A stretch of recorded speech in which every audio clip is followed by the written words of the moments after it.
Peace and welcome to the culture right here on the Black Star Network. Folks, thank you so much for tuning in. Today, we got a lot to talk about. First, let's talk about this latest piece of information coming from the FBI where they put out data saying that political violence and threats are on the rise since they searched the home and the country club of former President Donald Trump in Mar-a-Lago. We check in with former FBI agent, author and professor Dr. Tyrone Powers to break it down, to share with us his analysis of what's going on. Also, let's talk about R. Kelly's fiance, Joycelyn Savage.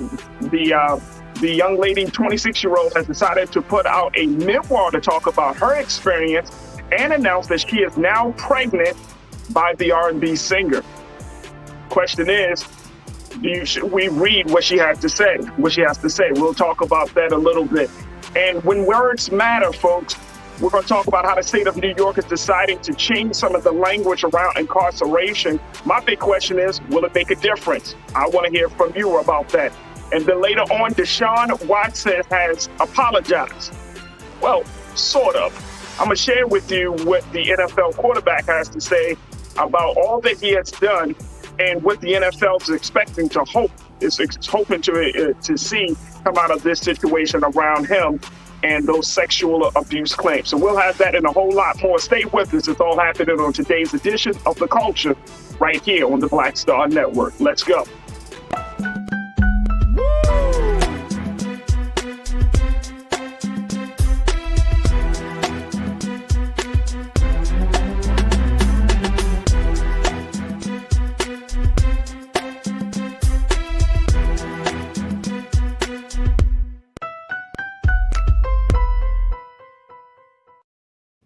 Folks, thank you so much for tuning in to The Culture right here on the Black Star Network. And as always, folks, we thank you for your continued support to support Black media, unadulterated, unfiltered Black media. So first, and before we even get into the conversations, if you're a first-time watcher, if this is your 1,000th time watching, we truly appreciate your support. So make sure you head over there to blackstarnetwork.com to show your support, financial support, or even support us through sharing all of the content that we have streaming right now, whether it's from our news shows, whether it's from our special events, whether it's from our special conversations like Rolling with Rolling. All of that can be seen and all of that can be supported at blackstarnetwork.com. And again, we thank you so much for your support. Folks, the first conversation we want to have about, we want to kick off the day with is around the FBI and their latest data. There's a great concern from the Federal Bureau of Investigations about what is happening in the country as it relates to political violence and threats. And the FBI has said that they have seen a higher number of incidents and cases across the country where people are just upset. And this is all because of the latest search of Mar-a-Lago, the residence of former President Donald Trump. Now, authorities over the weekend have erected barricades around the FBI headquarters in Washington, D.C. The Bureau claims it has seen an increase in threats against the FBI and its agents in the wake of this search, of former President Donald Trump. And there are a number of FBI agents who are concerned that as they do their work, they're just doing the work, that their names are going to be put on blast and they're going to be ousted. Here to talk to us a little bit about what we're seeing around the country, and particularly the concern that the FBI has, is former FBI agent, college professor, and author, Dr. Tyrone Powers. Dr. Powers, thank you so much, dear brother, for checking in. How are you? I'm doing well. Thank you for having me on. It's always great to be on with you. I appreciate it. I'm giving you a different last name and everything. Right, no problem. I might need that now. Dr. Powers, I want to start the conversation off with looking at some facts and some statistics coming across that the FBI pointed out. Keem, let's just post this latest set of data that the FBI put out there. According to the FBI, there are now about 2,700 open domestic terrorism investigations, a number that has doubled since the spring of 2020. And that does not include lesser but still serious incidents that do incidents that do not rise to the level of federal inquiry. Last year, threats against members of Congress reached a record high of 9,600, according to data provided by the Capitol Police. Dr. Powers, when we look at a situation like this, you got these high number of threats, especially now with Mar-a-Lago being searched.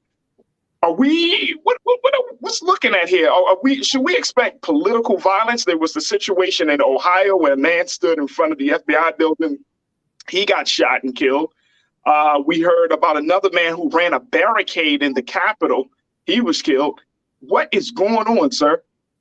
Well, I think you have a couple of things happening here. The FBI is putting out that information, have put out that information over the last year or two, letting people know about this increase, but also making it clear that the agency is going to respond to that in some form or fashion, that they have intelligence information, that they're going to intercept and intervene where they can, but they want to make it clear to the public that their interception, their intervention, and maybe their response to what they consider blowback, which is the unintentional consequences of certain political actions or government actions or actions by the U.S. attorney, that they're going to respond to that. They want the public to know exactly what's happening.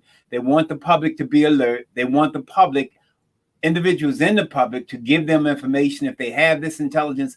But they also want to kind of explain and lay the groundwork for the fact that they have already increased their surveillance and their observation of these particular groups, organizations. And not only does the FBI work along in that, as you know, because this is an intelligent threat, and if it's a threat to FBI agents and a threat to the FBI in general, it's a threat to national security. So once it becomes a national security threat, it's an elevated threat that other agencies of the government can become involved in. And I think that's what they're just letting you know, that this is what's going on and there will be a response. So when we talk about response, and I know the bigger question always is, and of course you know this, Doc, that if Black people were doing these things, that it would be a situation that would be crushed immediately. But because we're seeing, angry white males who feel some sort of way about the treatment of Donald Trump from the federal government, it's kind of continued to kind of be this long-standing situation. What's your take on that part of the conversation? Well, two parts to that. First of all, this threat that we're talking about, this domestic terrorism threat, domestic violence threat, is integrated. In other words, it's not, it's integrated. There's individuals in the government. If you've heard some of the response from even some politicians, they're in their language kind of advocating some kind of rebellion, maybe not a physical or violent rebellion, but some kind of rebellion. So this is an integrated threat where you're not talking about a group or what they consider, quote unquote, a subgroup or a portion of the population, with 75 million people or close to 75 million people voting for Donald Trump, with the rhetoric being that still, even after the hearings, even with the January 6th hearings, even after the evidence that the U.S. attorney felt the need to expose or get permission to expose about the search on the resort, even with that, this is an integrated threat. And you still have rhetoric from every level of government, from the individual workers, from individuals who are not in government, from politicians who are angling for election and the support of Donald Trump and looking at his number of supporters and so on and so forth. So it's a different kind of threat. I agree with you that obviously race plays a role, because you're right, the response would be different, but the response has to be different in this particular situation anyway, because it's an integrated threat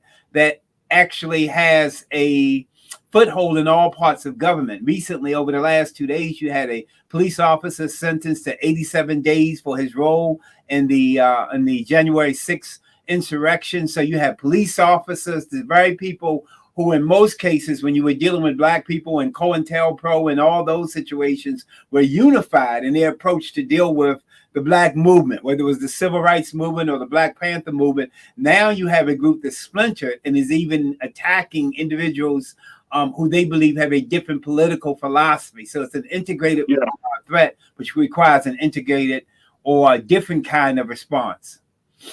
Absolutely, absolutely. Folks, I wanted you to let you know, definitely join us in this conversation. We're talking to Dr. Tyrone Powers, former FBI agent, college professor, author. Make sure you post your comments on our YouTube page as well as our Facebook page, and let's continue to keep this conversation going. Dr. Powers, you mentioned a little bit earlier about the rhetoric that's being used. I was reading a New York Times article over the weekend. It was talking about how the GOP now are just they're using very, very inflammatory rhetoric. I want to get your take on that in terms of, because we know we're in a highly charged, very partisan, a political space in this country. How much damage or how important is it for us to have a conversation about rhetoric? Because a lot of people on the other side of the aisle, Doc, they're talking about everything from this is war to what I'm saying, like dismantle the FBI and all of that. Why should we even be concerned about the language, or should we not be concerned about the language? Yeah, and we should be definitely concerned about the language. I think you will see that over the next few days and over the week tone down a little bit. I think some of those people, I don't care what positions in government they're in, will get visits, because when I worked in the FBI and I worked counterintelligence and foreign counterintelligence, there was this philosophy that the presidency, not the president, and the nation will be protected at all costs, no matter what.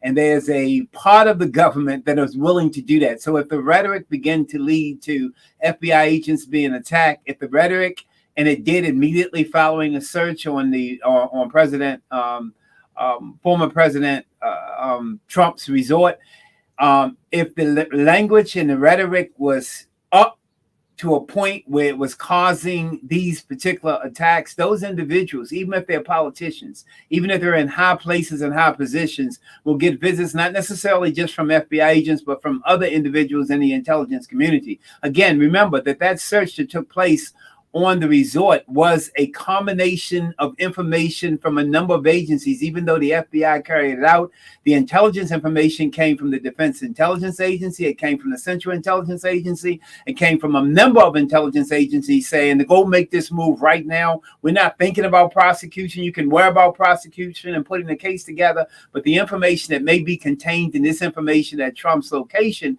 could be a threat to assets all over the world. And when I mean assets, I mean not only people who give information to our intelligence agencies, but actually agents. It could identify particular operations that are taking place. It could identify locations of certain assets, physical assets like submarines and nuclear technology, as well as individual people. And so you had this coming together of intelligence agencies saying, this is above politics now. We understand even people in these agencies, in the FBI, maybe Republican, maybe Democrat, but at a certain point when they begin to see that the information being contained and when they begin to get chatter, because this is another aspect of Farajii that we haven't talked about a whole lot. We talk about the information leading to this particular search warrant coming from an informant. That's what the information is openly. But I can tell you, having worked intelligence, the FBI and the other organizations had to get information that not only that the government agencies in this country knew that there were documents at that residence, but foreign countries, the chatter, the NSA interceptions indicate that the Chinese and the Russians and other agents knew that there was information at that location, and they are very adept at getting information. Even when the United States secured that information in embassies, they have found a way on occasion to get in. Remember, we had a breach. The head of the FBI's counterintelligence unit was actually supplying information to the Russians. So now that this information was at a location that didn't have half the security, and they were already, trust me, making plans, whether it was offering people financial rewards or using techniques and tactics that they have used over the history of the Cold War to get into that location, which is why that move was made expeditiously. The easy answer is to say we got the information from an informant, but I'm telling you, for that move to be made the way it was made at the time it was made, despite the blowback, the repercussions, the political considerations, that information came from a number of agencies, and those agencies are determined to hush this rhetoric a little bit and explain to those people, those politicians who are using that rhetoric, that this is a national security issue. This is much more serious than your next election or the popularity of a former president or the possibility of you getting votes. Wow. Wow. Folks, join us in the conversation as we're asking the question, how should the FBI handle all of these new threats and the idea of political violence in this country? How should we handle that as well here as citizens? Join me in the conversation right now. All right, let me get some people in, Doc, as folks are checking in all from all across the country. Mike V, you started it off. You said it's only a matter of time before you start seeing a Penske truck loaded up, you know what, parked outside of buildings like in OKC. With HBCUs going back to school, expect threats as well. We saw a number of HBCUs under security watches and threats. You know, to Mike's point, and Mike, I appreciate you, brother. To Mike's point, do you expect that as folks getting back to school in a couple of weeks, Doc, that now some of our institutions, especially within the Black community, will be served as targets? I think they could be. And here's the thing, Farajii, and I'm glad that we've got that question from him, because it indicates that now we're using our intellect as well beyond our emotion. You can be upset about the rhetoric, but then on the other hand, you have to put some protection measures in place. I've already had the conversation with individuals at some of our historically Black colleges and universities based on my background that they need to increase the presence and the patrol, the number of patrol around the college campuses, because that is a deterrent. Believe it or not, it is a deterrent. When after the Oklahoma City bombing, when they began to put those concrete barriers outside of federal buildings and post offices and locations where the FBI had their offices, it was a great deterrent, because what it made the individuals who were thinking about carrying out attacks realize is that this is a hardened target. We always talk about hard targets and soft targets. You can't make a target completely hard, a public target, but you can harden a target. And those individuals who are anticipating taking some kind of action, let's say you have some outliner who's thinking about taking some kind of action, they are deterred by consequences and hardened targets. So I'm glad we're making that observation. That shows the significance of your particular program, that we're using our intellect not only to identify the problem, to hear the rhetoric, but also to offer solutions and to put that solution out there to the individuals who can do something about it. Here's another question, Doc. Are there concerns that the info stored at Mar-a-Lago could have already been disseminated to the United States adversaries? Because now this went from, and I was reading a New York Times piece, and it says how a procedural thing of just passing over the documents to the National Archives has now escalated to a very high level, high profile, possible espionage case. So what are you hearing about the concern about that? This nuclear information could be already passed on. Yeah, there is a concern, but trust and believe that that place had been under surveillance ever since they asked for the first documents, and some form or the other. And again, I know this is a former president. People say, well, it's unprecedented. It's a president of the United States. There is an apparatus and operations in place. Especially when you have a narcissistic former president, because we've seen that kind of narcissistic personality before. We saw it in places like Germany and other places, and these people believe everyone, even their followers, for narcissistic personalities is a means to an end. So even when you hear a president like Donald Trump speak about the importance of police and supporting the police, and then can have the January 6th insurrection where police officers are killed, everyone is a means to an end. When that is diagnosed by individuals in the intelligence community, then even though you are president of the United States, even though you are commander in chief, even though you have certain powers, there is a principle. And this is what we consistently hit on in counterintelligence. There is a principle that we will protect the presidency, not necessarily the president, which is the person sitting in that seat. And so there are things that are in place. Once they knew that there was material at that place, despite the fact that his lawyers saying that we're giving you material, we've given you everything, there's always in the intelligence community skepticism. It goes back to Ronald Reagan's statement, which he actually tapped from the intelligence community, trust but verify. So even when those lawyers of Donald Trump, based on this history of his presidency, said that we've given you everything, the intelligence agencies never believed that. They were listening to the chatter via the NSA and the other agencies to see if foreign agencies were trying to anticipate a move. But beyond that, they were also had some things in place to make sure things weren't removed, that things was kept in place until all the agencies and the heads of those agencies and the individuals involved in that particular field could come together to make the appropriate decision to let's go get them. We'll worry about the chain of evidence and prosecution later on, national security, even trumps whether there's a charge or a conviction. Absolutely. Allison checked in. Allison, good to hear from you. You said hold all these folks accountable that are involved indirectly to directly, adding to the turmoil that has been forced upon us. And I think that's one of the big things as well in regards to this whole situation. The FBI, we all kind of starting to understand how serious this situation has become. So punishment, consequences. You know, what can the FBI do? What kind of consequences or punishment can be handed out either to the former president or to the people around him that allowed things to get to this point? Well, under a national security threat, there are an array of consequences that can be handed out. The reality of the matter is, and I'm glad we're having this conversation, the likelihood of a prosecution of a former president is unlikely. First of all, let's say, hypothetically speaking, that you would charge Donald Trump with something. His lawyers would immediately ask for discovery material, which would be the 11 boxes that were taken out of there, because they will say we can only show that these boxes were not a threat if we are allowed to present them in court. And because they are national security secrets, they can't be presented in court. So his lawyers will come back and argue, well, we can't have a fair trial if we can't present the evidence that are being used against us to make up this particular charge. So prosecution probably was not the major goal of the U.S. attorney, prosecution for this particular violation, because he understands how difficult it would be in the procedural part of our courts unless there is a secret trial of a setting of a former president. So that would be difficult. So the priority became getting the material more so than a prosecution. There may be prosecution on other charges, but a prosecution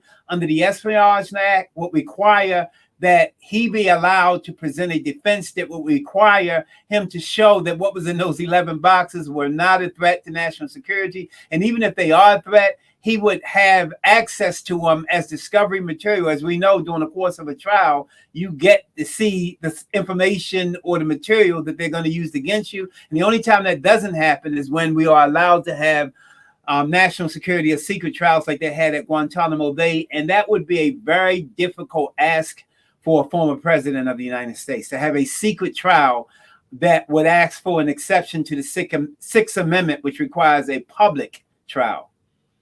I'm not, and I'm gonna be honest with you, Doc. I'm not holding my breath for something like that to happen, because Donald Trump is so insulated, and one of the things that I'm seeing right now is there are so many different pieces. Like, we hear about the latest with Rudy Giuliani and now being forced to testify in Georgia because of his election interference. It's like, and I'm always going back to this idea. This is so much bigger than just one man at this point, because as you mentioned, police officers involved, high-ranking Republican officials are involved. You got state legislators and high-ranking election officials involved. You got people in a part of the White House administration involved. Like, the conspiracy is so much bigger than just one man talking and running his mouth. This situation has gone so much deeper. It's like a web now that has that's simply trapped everybody in. And so it's as I kind of refer to this situation, it's like a cancer that continues to spread. It's hard to figure out how to get back to the original source, or how to put that genie back into the bottle. Well, let me just say this to you. There is a principle that the national security of the United States is going to be protected no matter what. And there are people who will take advantage of what they see as chaos in the United States. And then there are agencies that say, and this is not chaos, we will deal with this in one form or fashion or another. And they will put somehow the genie back in the bottle. It will not be, but what it is a revelation that the genie was already out of the bottle. For example, all those integrated pieces that you just talked about, the FBI, the local police departments, the intelligence agencies, at one time, all of them was in the alignment against the Black community, doing COINTELPRO, doing the Black Power. Right. Now they're kind of divided. I was going to ask you that. Yep. Now they're kind of divided. So it's a different scenario because they were in alignment. And now, you know, the ironic part is over the last few days and doing different news outlets, you even have Black people in a position to argue for the FBI, which is ironic in and of itself, which doesn't mean it isn't right at this particular time. But considering the history of COINTELPRO, considering the history of the planned assassinations and the division and the destruction of the Black Panther Party for self-defense, the poisoning of the food for the Breakfast for Children program, the attempted assassinations and instigation of assassinations and division that have happened across this nation, the very people who are the target of that are now in a way in this awkward position of trying to say, leave the FBI alone, which is an awkward to be in. But it's understandable. It's awkward. It's understandable, which is why a program like yours is so important, so that we can kind of say they're not necessarily contradictory. They're ironic. It's ironic, but it's not contradictory. And we have to weed this out because there is a threat to the nation now. There is a threat even to our community now in the middle of this chaos that doesn't dissipate or go away because there is a divided house in terms of politics. But it's an ironic, and this kind of analysis is necessary. And again, like I said before, and I think you said it even clearly, you know, there may be some prosecution of Donald Trump on financial issues. There may be some prosecutions that take place in different states, but a national security prosecution is a little different. There may be prosecution for individuals who were involved in the insurrection on January the 6th, but to prosecute a president, even if you believe he helped instigate that, requires a lot more evidence, a very long, drawn-out discovery and trial process. And if you are talking about, to use your language, putting the genie back in the bottle, what you will do is prolong that. And so there will be some strategic decisions that will be made with intellect rather than emotion. And I think that's what has to be done. And I think that's what we have to do as a community as we speak to these issues, use our intellect as well as our emotions. We can't get away from our emotions, but use our intellect to say what is likely to happen, what strategic things we need to put in place as we observe this, not just get angry, because while anger is an emotion, it's not a solution. Sadness is an emotion, but it's not a solution. So what strategic things do we need to put in place to make sure we are safe? One, the first person to send in a comment, talk about enhancing security on historically Black colleges and universities. Those are the kind of solutions we should be coming up with, even as we observe this chaos, because that's a great point. Solutions. That's an excellent point. And you know, I'm glad that you talked about the two-ness, as Frantz Fanon puts it, the two-ness that this situation put Black people, because I have been seeing it myself, Dr. Powers, where Black people, I mean, you know, even me, I have to just be like, okay, am I defending the FBI? Because the FBI has done some crazy shit to Black people, or, or you know, like what are we defending? And I think, just to be clear, it's defending some sense of order. No doubt. And I think there's nothing wrong with that. I think that what it does is says that we are at a point in our intellectual development now where we can talk about, you know, Malcolm X said we shouldn't be so blind by patriotism that we can't call. He said wrong is wrong no matter who does it or who says it. So we should be able to pull out the wrong from the right, despite that particular history, and not forgetting that history. We can never forget it, because, to be quite frank with you, some of those operations continue to this day. We can never forget that, but we are allowed at this point and are capable of having an intellectual conversation that says this is wrong, these attacks are wrong, what the former president did is wrong, and what the FBI did is wrong. And it's not a contradictory statement, even though we can acknowledge how ironic it is. And it even shows a sense of justice and fairness with us, where we can discern right from wrong, not organization from organization and individual from individual. We can say if your behavior is wrong, it's just wrong. Like you often talked about on this particular program. You know, if you got murders all over this country where black people are killing black people, that's wrong. I can say that's wrong, even though I try to help youth change the direction, change it. But I've got to point out the fact that it's wrong to kill and rape and rob. And it's not contradictory to be able to point out those differences, those distinctions. Excellent point. I got 30 seconds. I want to just pick your brain on this, Dr. Power. If we look at how this is going to play out, you mentioned that this is much bigger than elections, but how can Republicans be able to say that they are the party of law and order and then discredit the institutions of law and order? Then you're going back into the election to say, yeah, we're going to do policies rooted in law and order.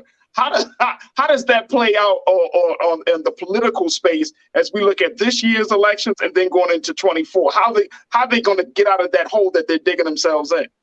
I think as the Attorney General and as the House Select Committee get more information, the House Select Committee on Intelligence get more information, you'll see that rhetoric change. I don't think they will completely turn away from Donald Trump, but the rhetoric they were talking about, defund the FBI, and this was wrong, and this was a raid, I think slowly but surely, they won't do a grand statement or a grand press conference. You'll see that rhetoric change because more information will be coming out slowly but surely, and it has to. And that's why the Attorney General of the United States said, let me get this absolutely clear and straight before you all go off in the wrong direction, put people's lives in danger. You need to tone this down a little bit. And I think you'll see that day by day. Absolutely. Dr. Tyrone Powers, who is a former FBI agent. He's an author and a college professor. Doc, you cracked some atoms today, and I truly appreciate you, dear brother. We got to certainly get you back on. I appreciate you. Thank you, Doc. Take care. Folks, wow, man, oh man. All right, look, we're going to take a quick pause. When we come back, let's shift gears. R. Kelly's trial has started, where they started to look for juries, for folks to serve on the jury. I want to talk about a different element of his case, which is the element of the young lady, the 26-year-old who met R. Kelly when she was a young woman, a younger woman, and how now she's decided to put out a memoir to talk about her experience with the disgraced R&B singer, and more, to say that she has been impregnated by him. We're going to get into that conversation. We're going to bring in our Culture crew member, Jules P., and I want to hear from you. Stay with us. That conversation is coming up next here on The Culture, right here on the Black Star Network. We'll be back.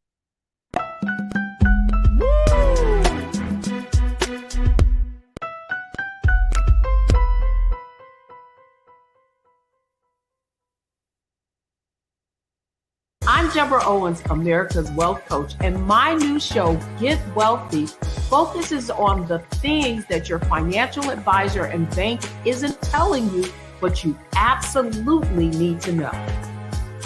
So watch Get Wealthy on the Black Star Network.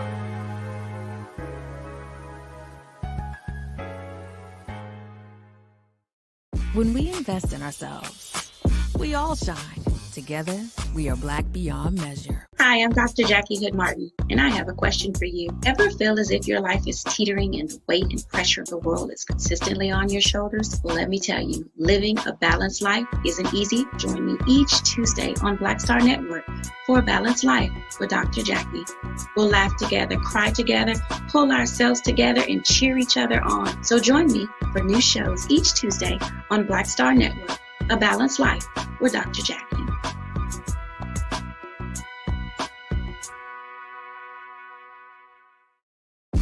When we invest in ourselves, we're investing in what's next for all of us. Growing, creating, making moves that move us all forward. Together, we are Black beyond measure. Pull up a chair, take your seat. The Black Tape with me, Dr. Greg Carr, here on the Black Star Network.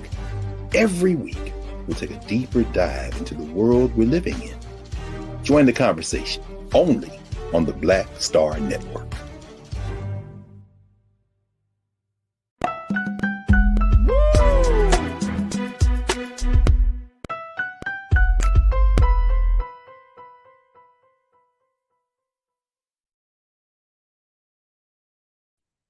Folks, thank you so much for joining us here on The Culture, here on the Black Star Network. All right, let's talk a little bit about what's happening with the R. Kelly situation. His trial is set to begin.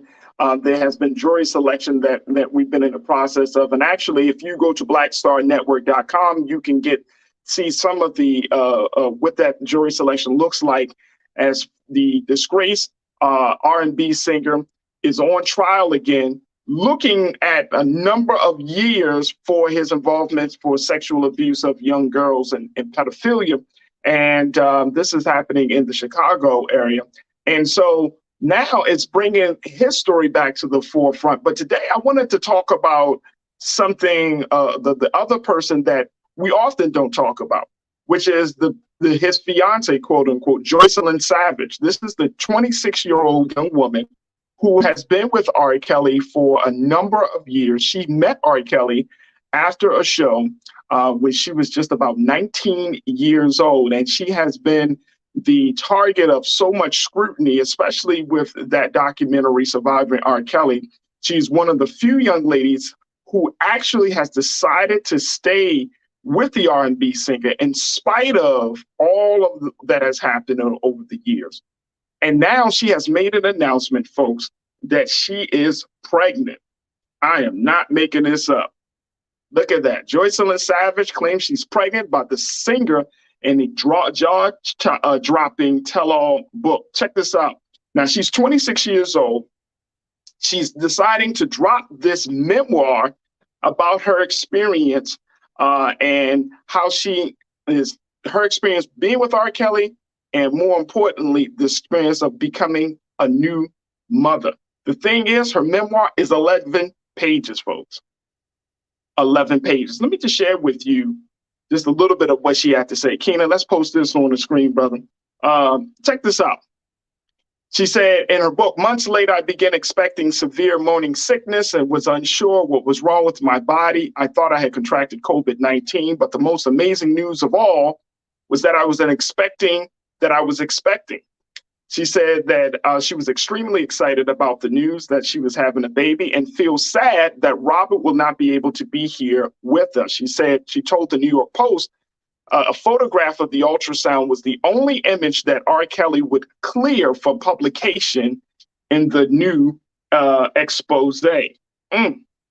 She said, yes, Robert approved the book and his team has read it through. I wanted pictures of us at concerts, at his homes, at his house, and lying down together. I told them I wanted exactly what happened, she said. However, there were moments I didn't include in this book because I wanted to have a happy ending and story with Robert. I live in one of Robert's condos and am working on my next book, which will reveal a lot about him that has been tampered by the media. Many secrets. Keenan, we should show a copy of the cover art for that book. But let me just tell you, the book is called My Life in Love with Robert. And this book here, folks, I can't get past the fact that it's 11 pages. It's 11 pages, folks, to talk about her journey and her experience with R. Kelly. Now, as we have this conversation, I don't want this conversation to be triggering, and nor do I want this conversation to be disrespectful. So let's have a discussion, and I want to bring in Culture Crew member, hip hop artist, and activist Jules P into this discussion. But I wanted to at least just have this conversation, Jules, and welcome to the show, bro. I wanted to have this conversation because I think it's interesting. I think we've been talking about R. Kelly. We talked about all of these other women, but there's still one young woman who is still riding with this guy. And despite of all, she's looking forward to having a life. She says she actually is still looking to try to bring him home sometime soon. What do you make of this, Jules? Should we, and here's my big question to you and to all of our watchers, should we read what she has to say? Should we support her? Okay, so let me answer this professionally. I think that out of respect for her story, I mean, I understand the point that she's coming from. I understand the point that she's trying to convey. She's trying to tell her story, and she's trying to tell about the how they, laid to have a baby and, things of that nature. Also to follow up with her, like how you said in her read, how her next story is going to be about the many secrets that the media is trying to portray about him, and it's going to reveal many things. So, that's the definition of a woman that's riding for a man that has his full support, that's trying to paint a narrative. The only problem, the only problem is just the perception that we have of R. Kelly. And it's like, that's a world perception that we've grown to know. It's not like R. Kelly just came out 2 years ago and then we found out all this stuff. We've been knowing about this stuff for over 20 years. You know what I'm saying? So it's like, now that compels the issue of the one woman left standing is trying to speak out about it, defending it, when everybody around him has left, especially with him going to trial, especially with him having more cases in court that's going to, extend his 30 years to probably 90 years at this point. So it's just like, I'm all for creative writing, I'm all for the creative, but me personally, just being honest, I'm not interested in reading an 11-page memoir. I'm not.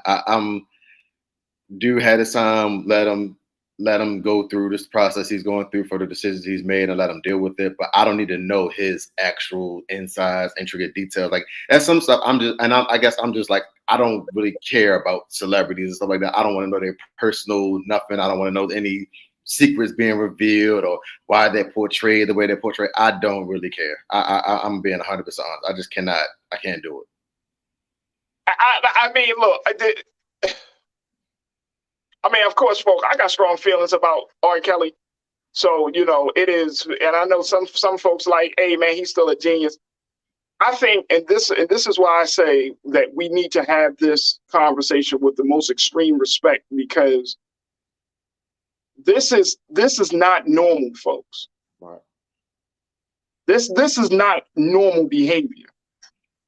This is like this is what some probably would think is a Stockholm syndrome, where you fall in love with your captors. This is not normal behavior.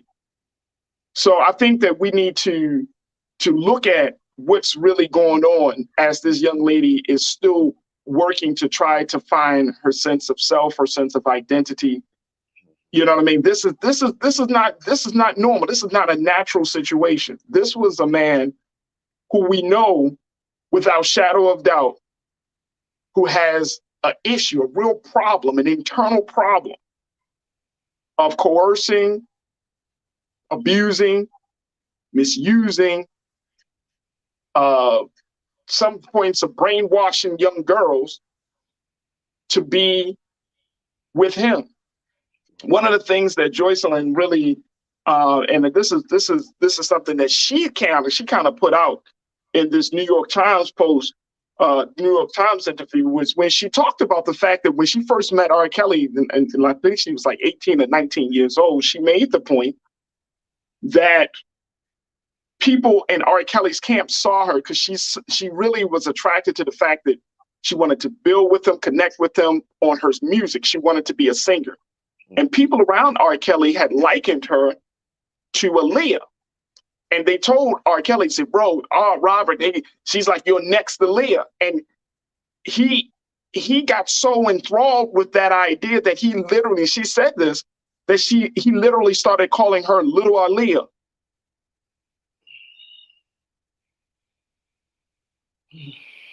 Now, y'all remember the story that he married Aaliyah when she was 15. You know what I mean? She started calling him Little Aaliyah. She said she was uncomfortable with that, but because he often threw money in her face, he often talked about advancing her music career, she didn't say anything and went along with it. Folks, this is not normal.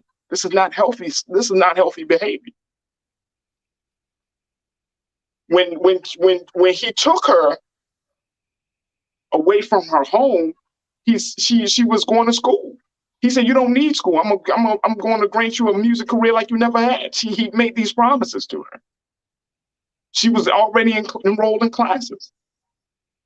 I mean, I think Jules, her story is so. It sounds like so many other stories of girls who get involved with guys who get caught up in sex traffic, human traffic. And her story is sort of like so many other girls who are so influenced by the outer trappings of a man, of an older man, that they get sucked into this other situation with this older man that they can't get out of. It's very sad. I get that too. And then that's also going for the women who are not speaking out. You know what I'm saying? So it's like that's where I kind of lie, because it's like there's not just her that's been a victim of him. So let's not paint the picture as just because she's speaking out that now we have to cater to her and hear the stories, because there's stories that from other women that we don't even know about, or they're not even comfortable to talk about. I don't want it to be a situation where you're just using it at this moment now to capitalize because it's a trial. Like, that's where I'm getting like, okay, now you see the iron is hot. Now let me strike and try to monetize off of my personal situation instead of actually living my personal situation, if that makes sense. There's ways to, and I'm not here to tell anybody how to live or how to do anything, because that's just not how I am. But there's also ways that I recognize it's kind of ironic, the timing of things, especially with a pregnancy, especially with the trial, then especially with then you're already teasing another book coming after that. So like now there's a monetization process going on based off of why the iron is hot, instead of actually you living your real true story. I feel like there's now a need to say, hey, everything he's promised me is now, gone down the drain. He's going on trial. The money is running out and blah, blah, blah. And it's like, now the pressure's on. I'm back into a corner where I threw my life away for you. I threw my college education and dreams away for you. And now, but she's not giving us any indication, bro, that she is going to be walking away from this guy. She said Robert is happy about the pregnancy. He's looking forward to it. And wait, very quickly, I want people to see the cover art. Keena, let's show that cover art for her book here. Take a look at here, folks. Love and Joy of Robert. Folks, this is not natural. I don't want you to walk away from this conversation. And I'm asking you, will you read it? That's the big question that we have. Will you read it? This is not natural. Hey, look, let's get to some of the comments very quickly. Rashida, guess you checked in. You said, Farajii, no, don't support this book. She is a misguided woman trying to get some money. Jules, to your point, you said that. He needs to go away and do his time, and she needs to go off with him. Wow. Karina, thank you so much, Rashida. I always appreciate you hearing for what you got to say. Karina, I know you got something to say. You said, oh, I can't separate the music from the monster. In regards to the fiance, she needs divine intervention. She needs some help. Karina, I'm with you. Like you said, it's not normal. This is it's not normal. This is not normal. This is not cute. This is not normal. This is not healthy. This is not normal. This is not empowering. This is not normal. Karina, to your point, thank you so much. I am with you. Sophia, always good to hear from you, sis. You checked in and said, Farajii, we went from talking about Trump taking confidential documents to R. Kelly. It actually sounds like America, right? Yeah, that's real. That's news. That's news. Hey, look, we got to report it. We got to talk about it, though, right? Like, you can't run away from it. Like, this is America. This is America. If I didn't talk about R. Kelly, if we didn't talk about Trump, y'all would be looking at me like, damn, this man is not even relevant. Y'all not even talking about what's going on. This is what's going on. So, yeah, there always got to be a reminder of the craziness and foolishness and madness of this country. And it's because that's part of the culture. That's the problem. That's part of the culture. It's natural. It's national news. It's not just some swept under the rug story going on in your local neighborhood. This is national news. Look, let's keep it real, folks. And Jules, you said it best, bro. We can't sweep this under the rug. Like, we really do got to deal with the issue of pedophilia, misogyny, the abuse of women. We gotta deal with this in the Black community, because Black women in particular, have been hurt for too damn long. Right. We gotta deal with this, man.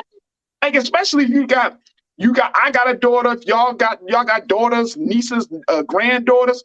Like, what are we passing on to them? What is the culture gonna look like for them in the next 10 to 15 to 20 years? You know what I'm saying? When my daughter turns 13, 15 years old, 19 years old, God forbid she come across a joker like R. Kelly. I don't play, bro. You know what I'm saying? Like, I just hope and pray she doesn't, or no one else's daughter. Like, we gotta root this out of the neighbor. We gotta root this out of the culture. Like, this is okay. This is not okay.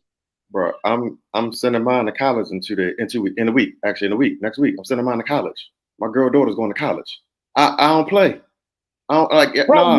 you know, and look, on the college campuses, and some of these college campuses are breeding grounds for this type of activity. You meet these nice guys, older guys, they come on the college campuses, they drive up in these nice cars, they offer money, they offer a lot of promises.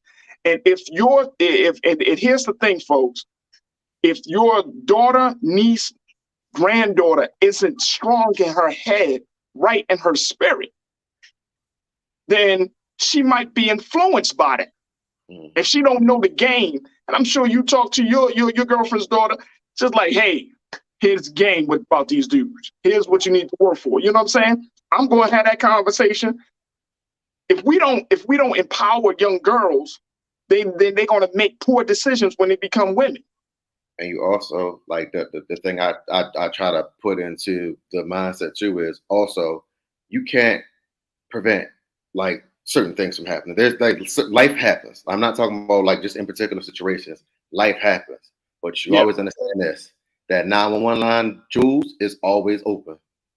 Anytime you feel like in this situation you're uncomfortable, hit that line. I'll be there in 2 seconds. Don't you ain't got to worry about trying to find help or trying to get out of the situation. I'll be right there. You coming back. I got you. Don't even worry about it. There it is. Janelle, you said she's not defending him in this book. She is offering explanations. For example, she quoted her. She said, "We was under a spell because Robert made us feel so special no matter what he asked us to do." Bing bong. Look, here's why I say that, folks, because that's the feeling.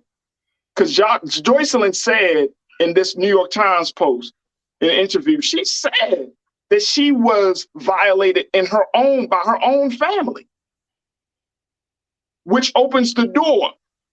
She said family members touching you despite knowing you were aware of the situation felt as if it was okay for them to do so. It felt normal to me that I was unable to voice my feelings to my parents when all they did was ignore my pain. Bing bong. Mm-hmm. This is why we need to have a conversation about incest. This is why we need to have a conversation about the violation of girls and boys. Because this is where I started from. It goes throughout their life, and again, that's why I said we're going to have this part of the conversation. But trust and believe, as this trial continues, there needs to be some professional folks that will be joining us to have the other parts of the conversation. But we can't get past this. Like, that is a culture. The whole thing of don't go to Uncle so-and-so because you know how he is. And we hold that shit in at the detriment of our families, man, of these little girls, these little boys. And nobody wants to talk about this.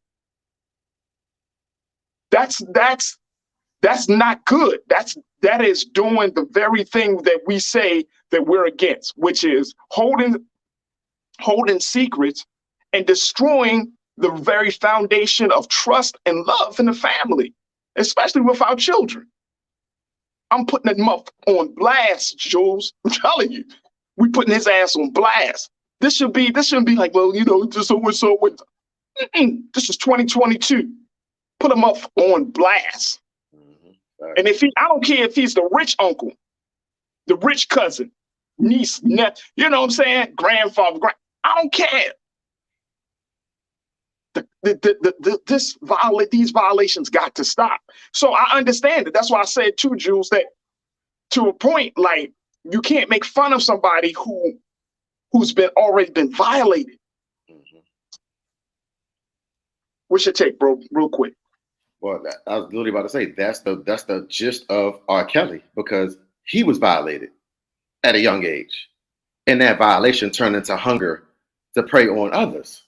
That's exactly that's the mental health conversation that I agree 100% that we need to have. That's the aspect we need to talk about. Not talking about capitalizing and monetizing how she's doing. You said it from the opening bit of this discussion. It's literally a mental need right now of what she's like. It's not normal. This is not normal, and it's because hurt people. Come on, bro. From an issue from a man that's hurt others, that's hurt you. So now you're going to have that hurt to deal with. Because again, we're not going to act like you're sitting here writing this book as your stress relief and you're just doing fine in your everyday life. You're going through a lot right now. And let's be honest, the money and all that stuff he promised you and your family, because again, a lot of these parents are to blame too, because they sent their children to R. Kelly because of the money. Let's be honest with that too. But that's again another. Well, they were hoping too. They were hoping too. You know what I'm saying? And look, and I'm not saying that I'm trust and believe. I get the parental thing, but if R&B and we got to keep us, let's keep it 100. Let's keep it 100. I don't care if it's R. Kelly or if it's a basketball player. If a high profile celebrity shows interest in your children, you're going now without this was. And we don't have enough time to go out into the 30 years of abuse that this man has committed. But just thinking about that, if a high profile individual show interest in your children and the talents of your babies, oh, I can help her. She got a music career. Oh, she could sing. Oh, he could sing. Oh, he can play ball. Man, look, I can coach him. This is the way they lure people in. And we don't think nothing. We like, oh my God, so-and-so. Oh my God, you go on this person, Oh, let me take them to a camp. We got to ask questions. Mm-hmm. Let me take them to a camp. And then check in with your children. Mm-hmm. Check in. How was your experience with so-and-so? Like, are you okay? Check their energy. Make sure that they feeling okay. If they feel a little bit, you do the parental thing of, you okay? I know you spent some time with so-and-so. And I'm not trying to make people afraid. It's just a simple fact that in 2022, these things happen. Right. They happen to Black children. They happen to boys, not just girls, but to boys as well. We have to do our due diligence and not turn our children over just for a few pieces of corn, few pieces of silver, or just for the spotlight, or you know what I mean? And I know a lot of us, we put our children out there, and we just got to be very, very cautious. If you want to show the world the talents and the skills of your children is one thing, but just be mindful that people got snakes in the grass all the time. Yes, we can give your child an opportunity. We'll put them in front of the camera. I just need to, and we might say, oh, those of us watching and those of us checking the show out might say, well, I would never do that. But you know somebody who would, because we don't think that a high profile celebrity would do something like that to our children. Right. If your son, if a big basketball player say, look, I got a camp, and you like, oh, it's so-and-so, man. He played on this team. He played on that team. Yeah, you can go, son. Go with a weekend with them. It can happen. It can happen. You know what I'm saying? So that's why I said this thing got so many layers, Jules. So many layers. Let's get to. I want to get to a couple of more comments before we take our next pause. Lana, thank you so much for checking in. Always appreciate you, sis. One of our great loyal watchers. You said sex trafficking is real in the hood. Facts. Y'all need to go back and drive through sometimes. We bad off. If you don't learn about sex trafficking and human trafficking and how serious these things really are, take time to learn. There are a number of great organizations that can talk about pimp, the pimp mentality, sex trafficking, you know what I mean, all across the country. There are a number of national hotlines to talk about these things and place national organizations. We're going to certainly do our best to bring them to the forefront to have this conversation. Lana, thank you so much. Jeanette, you said, I hope people are paying attention. Did her music even come out? No. After all this time? No. She been with him since 19. Where's the song? This is so sad, and her parents are culpable. We ain't got enough time, Jeanette, but I hear you and I understand. Yeah. Ogo Parker, good to hear from you. You're a new watcher, seems like. Ogo, you said, no, I will not be buying this book. This is a clout chasing. It's a no for us over here. Yeah. This is sad, folks. Brother Kingley, my man, you say I'm a bit upset now. The sister is pregnant. I want the sister to have a healthy baby. I wish her well and the soon-to-be baby well. Facts. Me too. Me too. Danita, you checked in. You said, this is so disturbing. Even the artwork looks like it's coming from a mom that is maybe stunted in maturity. Right. Right. That's a good point. You said it's really sad. And where are her family and friends? I'm just sad and I will not read this. I don't know where family and friends. She made a lot of the other girls that he had in the house. They became friends, but she talked about this in the New York Post interview. She said that one of the girls had a breakdown, had a real breakdown. She was close to her, and then there was just so much mind games being played by R. Kelly that she had a breakdown, and they just let her go. They just let her go. They didn't want the drama. Isn't that interesting, Jules? Very interesting. Belinda, you said the young girls who have no proper guidance at home to teach her self-worth finds the attention from grown men with flashy things as an out from home life. Yep. Yep. And Janine, you checked it and said, well, the other part of the conversation needs to be, why does the church also protect these demons? That's a big part of the conversation. Janine, why are you trying to open up that box? You're trying to open up Pandora's box now. But my question is, why do we allow it? We can point fingers, but y'all know in the culture, the Black culture, we as Black people in our families, we protect people too. So before I'm even looking at the church, I'm looking at the family, because we protect a lot of people in our family.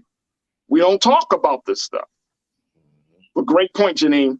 McCole, you checked in. Good to talk about. You said, talk about it, Farajii. The abuse, physical and sexual, of children has to stop. Break the cycle.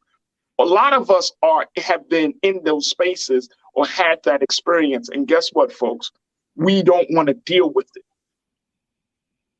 And as a result of that, Jules, we're messed up. We can't hold sustainable relationships. We're not happy with ourselves. You know what I mean? The trust issues. I mean, there's a lot of layers to abuse, sex abuse and child abuse and all types of mind games being played on children in particular. Both, again, I can't highlight this enough, men and women, boys and girls, because both are getting abused. And Tia, you said one of my former 5th grade students was molested by her stepfather. My God. The mother basically told her to take the L for the family so they can keep living their better life. What the hell? We gotta have a different conversation, bro. We got it. And you know what? If it takes this platform, if I lose some followers, I don't care. I don't care. I have no crocodile tears for R. Kelly. I feel sad for the victims. No tears. I don't care if y'all don't like it. I don't care if y'all like, man, you're a genius. No, I don't play this music. I don't listen to his song. I don't do nothing. I don't even give him all that. No crocodile tears. You should have been. If you know the pain of being in that space, then you need to find some help. You know what your problem is. You need to find some help for that. So don't expect no crocodile tears from me. But I hope and pray that this sister Joycelyn, she get the help that she deserves. But we're going to hear more. And she's talking about second book. Well, we're going to see how that situation plays out. You got 30 seconds, Jules. Any final thoughts for you, bro? I agree with the earlier comment. I just pray for the health of her and the baby at this point. I don't care about the book. I don't care about the music. She's about to bring another child. She's about to bring a child into this world. Just let's hope she has the mentorship and the guidance from somebody that's around that can help her, develop as a mother and have a healthy baby and have that baby grow and be a healthy and happy baby. That's all I care about. That's it. That's it. That's it. Folks, again, we'll have more conversations, God willing. We'll bring on some more expert voices, but I at least wanted to have this start with my young brother here, Jules, so we can at least show, and just from you. So many of you have been checking in about this, and I appreciate it, but we got to break the cycle of abuse in our community, and we got to stop creating a culture where it's allowed to happen for so long. Folks, all right, we got to take a quick pause. When we come back, let's talk about words and whether they matter or not, how New York State has decided to change its words around incarceration. My big question is, will it make a difference? Stay with us. And then later, let's talk about Deshaun Watson.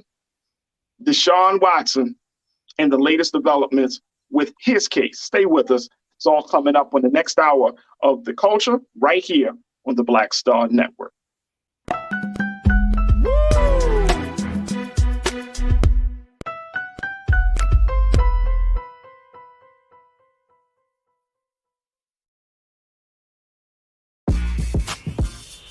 When we invest in ourselves, our glow, our vision, our vibe, we all shine. Together, we are black beyond measure. Pull up a chair, take your seat. The Black Tape with me, Dr. Greg Carr, here on the Black Star Network. Every week, we'll take a deeper dive into the world we're living in. Join the conversation only on the Black Star Network. I'm Deborah Owens, America's Wealth Coach, and my new show, Get Wealthy, focuses on the things that your financial advisor and bank isn't telling you, but you absolutely need to know. So watch Get Wealthy on the Black Star Network.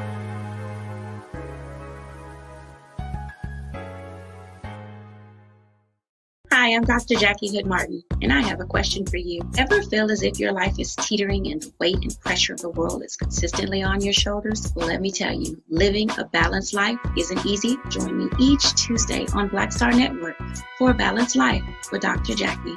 We'll laugh together, cry together, pull ourselves together, and cheer each other on. So join me for new shows each Tuesday on Black Star Network, A Balanced Life with Dr. Jackie.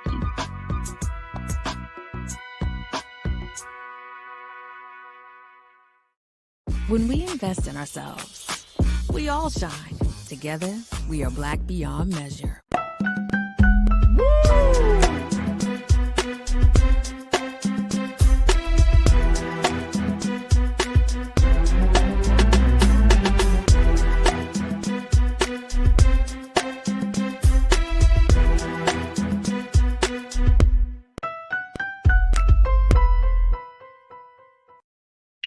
Folks, welcome back to the second hour of today's show of The Culture here on the Black Star Network, and truly appreciate all of you for checking in. We got a lot of new watchers today, so big shout out to all of the new watchers and to new members of the Culture Crew, our online Culture Crew, who always got something to say, but I absolutely love what y'all have to say, and this is why we have this show, and this is why we do the show the way we're doing it, because guess what? We wanted to create a platform just for you to speak your mind, to be a part of the conversation. So again, thank you so much for tuning in. Had a great conversation. If you missed the first hour, we talked about some of the latest data coming from out of the FBI relating to the number of new threats of violence, political violence in the country as a result of the search of Mar-a-Lago in Florida. We talked to Dr. Tyrone Powers about that, so definitely check that out, as well as our conversation we just had with Culture Crew member Jules P., talking about R. Kelly's fiance, Joycelyn Savage, deciding to put out a new book to talk about her experience of being with R. Kelly. So definitely check out those two conversations in the replay. And I also want to invite you to show your support for Black Star Network. Check us out at blackstarnetwork.com for your ways that you can give financially to Black-owned media in an institution that is working to create a platform for unfiltered, unadulterated content that is relevant to our core story, but most importantly, content that explicitly defends and speaks our case. So make sure y'all check that out at blackstarnetwork.com. All right, folks, let's talk about when words matter. Now, you remember there was some couple of weeks ago, I had a sister named Quinn Conyers on the show to talk about the power of language. Well, it seems like Quinn was hitting all the right buttons when she said that words matter. And now we're seeing that in states across the country, there are a number of efforts to try to change language as it relates to those who have been marginalized by various systems in the country. And the reason I'm bringing this up is what we're seeing the latest situation in New York, where in New York State, they have decided to make a change. According to New York, and Cayman, let's post this. According to New York, they have amended several state laws, folks, to remove the word inmate and replace it with incarcerated person to refer to people serving prison time. Now, the changes signed into law Monday by Governor Kathy Hochul are intended to reduce the stigma of being in jail. Prison reform advocates have said the term inmate has a dehumanizing effect. Prisoners say it can feel degrading when jail guards refer to them as inmates, especially in front of their families during in-person visits. Language matters. Now, this was said Senator Gustavo Rivera, who is a Bronx Democrat who sponsored the bill. He said that this is another concrete step our state is taking to make our criminal justice system one that focuses on rehabilitation rather than relying solely on punishment. Now, on the other side of the aisle, Republicans have ridiculed the measure as coddling criminals. Now, according to the Assembly member Chris Tague, who is a Republican from Schoharie, a town west of Albany in the upper part of New York State, said parading around a bill that removes the word inmate from legal materials at a time when crime in New York continues to spike at an alarming rate shows you a lot about how misguided the Democrats' agenda really is. Please, let's bring in Jules P., culture crew member, activist, and hip-hop artist. Please. First, GOP ain't got no way to talk about some bull. Man, please, talking about there's an alarming chime in the rising New York crime. So we do this. Please. I'm not even going to address that comment, Jules. But I think there is something to this idea of using different language. And I know that, and I'm asking this question first, folks. Do you think this will make a difference? So I want you to post your comments about this. Do you think it makes a difference that we change, or at least New York State changes the use of the word inmate to incarcerated person? Jules, do you think it makes a difference, bro?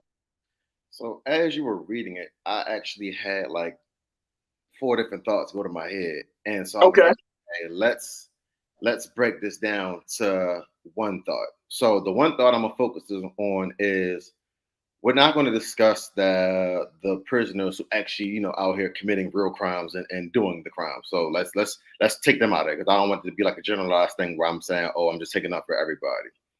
But in the aspect of, you do have people that are in jail wrongly accused, wrongly sitting in there, and then have to deal with disrespect from, prison guards. And like that statement said, when my family shows up and I'm being called inmate and I'm innocent the whole time, I'm just, instead of me having money to have a lawyer, I had a public defender do my case who don't really care about me. So now I'm landed in this predicament where I'm trying to fight for my freedom to get out of here because I'm truly innocent. So in that aspect, I get it. So what the point that ran through my head is, for the language being changed, I'm optimistic about it. I kind of agree with the idea of, changing the language, calling them, incarcerated person, because not everybody's wrong in jail for wrongfully. Look at all these black people that have been getting released from jail in the last couple of years that have been serving 20-year sentences that were innocent the whole time. So it's like, I'm not even a real prisoner, but yet due to the improper handle of the court system or the racism in the state that I got sent to jail in, I'm now sitting here facing time and trial for something that I did not do, or something I wasn't a part of, or something that they deemed me as associated with, but I had nothing to do with. So for that aspect, that's what struck a chord when I read it. Again, It's kind of hard for me to defend the actual prisoners who actually out here committing crimes and murders. They get what they deserve. We had a discussion last week. You gotta face your crime. All this crime you commit, you gotta. Some states you still got death penalty. You gotta face that. Like, that's just where I stand on that aspect of, if you're doing that crime, you deserve that punishment. But after listening to that statement that was read, it just was like, yeah, like, let's think about those incarcerated who aren't guilty, who haven't. Yeah, that's a good point. I think that's an excellent point, bro. Like, at the end of the day, and let me just say this. I believe words matter. Because if we can change the language, maybe we can change the thinking about how we're going to address this. If you say inmate, it makes you feel like the person is disposable, right? There's no redeemable quality about them. Right. If you say incarcerated person, it does force you to say, well, is the person actually guilty of the crime? Or are they just thrown in there because of their race? Or are they thrown in there because of their socioeconomic status? Like, you know, I think it will compel us to look deeper into the criminal justice system. It's like, for example, here in Los Angeles, I hear a lot of people, LA is trying to move away from saying to people that people are homeless. And that they're working on trying to say, oh, people are unhoused. You know, you're just without a home. You know what I mean? Like you don't have a permanent home, but you're unhoused.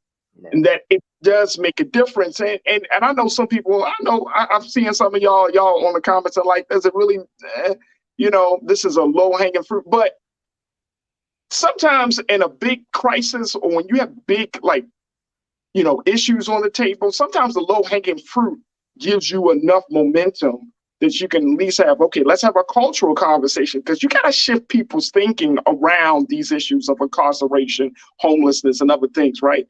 And people are so like hell bent on where they stand with these issues that maybe just a change in a word or a language can help to kind of spark some new thought around the larger issue. That's how I'm thinking, Jules. I got one. So maybe I'm going left field. I don't care. The word slave. Right. We're no longer slaves. We say what? Enslaved. People who were enslaved.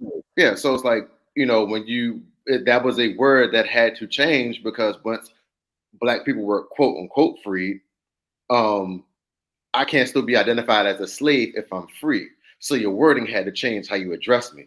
Now, you might have called me the N-word due to racism, or you might have said that Blacks, or you might have said whatever, but you couldn't call me slave no more, because the whole mindset had changed. The whole way of life has changed. So, and like I said, I know I'm going left field, but that's the power of words. Because when you go to your jobs, Black people that are in the comments, Black people that are viewing and watching, your boss ain't calling you slave. That word, that mindset had to change. Yes, you're a Black person that works, but you're not a slave. So the simple use of a word can change your perception and direction based off of what you accomplished and what you're trying to gain. In the aspect of the prison system, I thought of something even crazier. It's like, okay, if y'all worried about them being called from inmate to incarcerated person, why not call them dollar signs? Because we know most of these prisons are banking all their money about how many prisons they get in there. Right. And funding these states. Right. So let's call them dollar signs. No.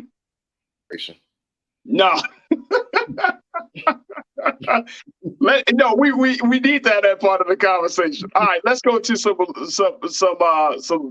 comments from our watchers and folks. I appreciate y'all for checking in. Davey, my man Davey, you checked in and said, look, no change in people's conditions, not labels. Yeah, I get it. You got to change people's conditions and not worry about the labels. But for some people, words matter. And we can't act like it doesn't, folks. All right, David, my man, appreciate you. Donita, you said, look, okay, inmate, incarcerated person, potato, stop wasting time and stop systematic institutionalized racism. Okay. I feel you there. I do feel you on that one. But I think it's look, you don't want to keep marginalized unless you've been in that situation. Y'all know how important a situation like this really is. It's like if you was in the prison system and you come out, you don't want to be like, yeah, he an inmate, man. Or you know what I'm saying? Like, oh yeah, he a felon. It's because some people don't even put former. They just be like, yeah, he was in prison sometime, so he a felon. You like, damn, man, like that label sticks with you for the rest of your life. It follows you. It follows you. You know what I mean? So I get what you're saying, and I get the passion behind it, Danita, and I'm right. But like I say, this is such a big issue that I feel like, you know what, maybe we need to change the language to get more people to get engaged with the issue. Maybe that's what it is. Because some of your biggest issues, if y'all think about this and check this out and tell me if I'm wrong or not. But some of the biggest issues, whether it's talking about incarceration, homelessness, voting rights, anything like that, just this change in the cultural language creates a kind of revives us, kind of renews the spirit for us to address the issue in a much more, justified or in a better way. Just changing the language. Right. Just changing the language. Let's go to Damon. Damon checked in and you said, Damon, my guy, you said words matter in some instances, but we are splitting hairs with this one. Okay, I feel you. Like I said, New York is saying incarcerated person. California is saying unhoused person. I think that there's something about showing people humanity, but I feel you on that, Damon. Chris V. Chris, you said they were trying to change that word slave to unpaid worker. Yep. I think they say now we say enslaved people, right? Because our people ain't slaves forever. Right. Like you said, Jules, if you were given freedom, you ain't gonna just keep on reminding people. And I think this is the other point. We love to remind people of their past, man. Like if you did your time, if you were in a place where you didn't have a home, we love to just hop on people's past, man. Like, yeah, you like once you that, you always that. It's like an addict, you know what I mean? We don't say we just love to just constantly remind people of their past, of the worst of themselves. Oh gosh. Chris V, you said they were trying to change the word, so you're right. Let's go to Vanita. Chris, I appreciate you, brother. Thank you. Vanita, you said, what's the difference? The individual is still a person in prison, incarceration or inmate, still equal locked up, sad either way. Yeah, it's still sad. Yeah. But suppose you are an incarcerated person and you didn't do the crime. Then what you call them? You call them an inmate, or would you say? Oh, no. How do you address them when they come home after they've served 10 years and they were innocent and they served 10 years? Do you call them an inmate? Do you call them a incarcerated person? Or you be like, oh, he's an innocent man that finally came home? Right. Innocent man. That's sad. Innocent man that finally came home. It's sad. If I had to go to jail, I wouldn't want to be called an inmate. I'm gonna just be keeping it real with y'all, man. Like I wouldn't want to be called an inmate for the rest of my life. You know what I'm saying? Like even the term former felon, that's still carrying. It's like, damn. Yeah, you can't get no job saying that, man. Nobody, oh, this is my homeboy, he a former like this is my homeboy. That's how you introduce them. That's tough. But hey, look, real talk, like, and I've never been in a situation. So for those of you who have had this experience, like, it must be hell trying to move on with your life after you made some terrible decision. You did your time, you come out, you know what I'm saying? And then 15, 20 years, somebody still reminds you of what you did when you were 18 or 16 years old. Yeah. You know what I'm saying? And you're like, you know what I mean? Like, but the past, we always do that. If somebody came out of the foster care system, will you want to keep calling them an orphan? Right. Like, he was an orphan. Be like, damn, man, okay. Like, damn. I don't know. I get where a lot of y'all are saying, but it does, to me, words matter, man. I think we just need to think about the humanity of people. Let's go back to the comments. Keaton said, this is my man. He just got out.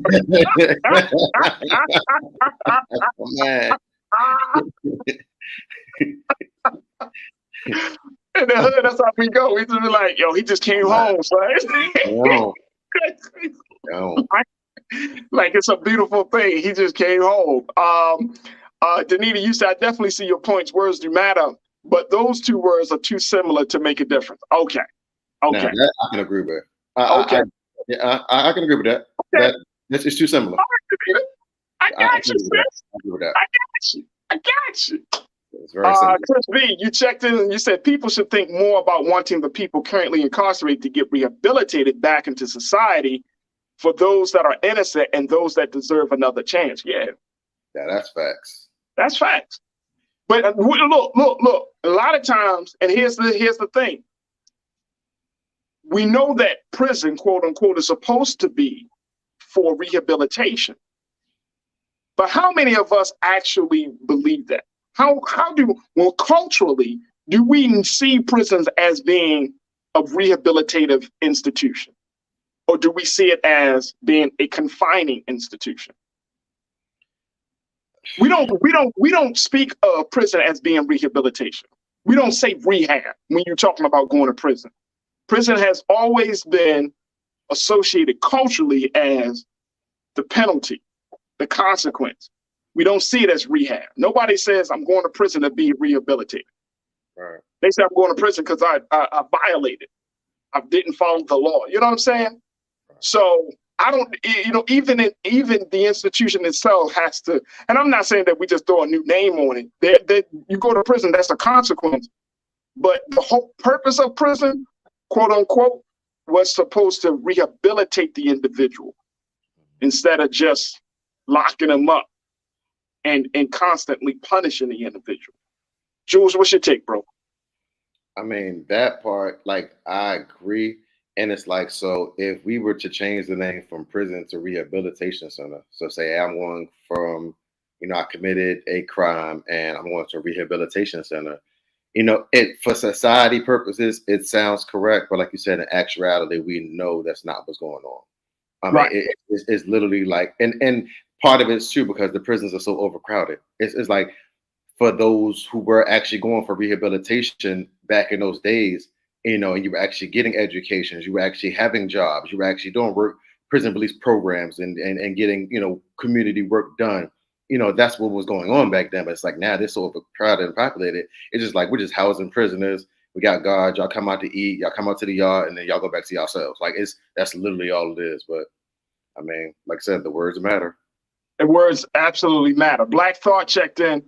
And Black Thought, as we close out on this part of the discussion, Black Thought, you said, should we continue to call our colonizers colonizer? I mean, yeah.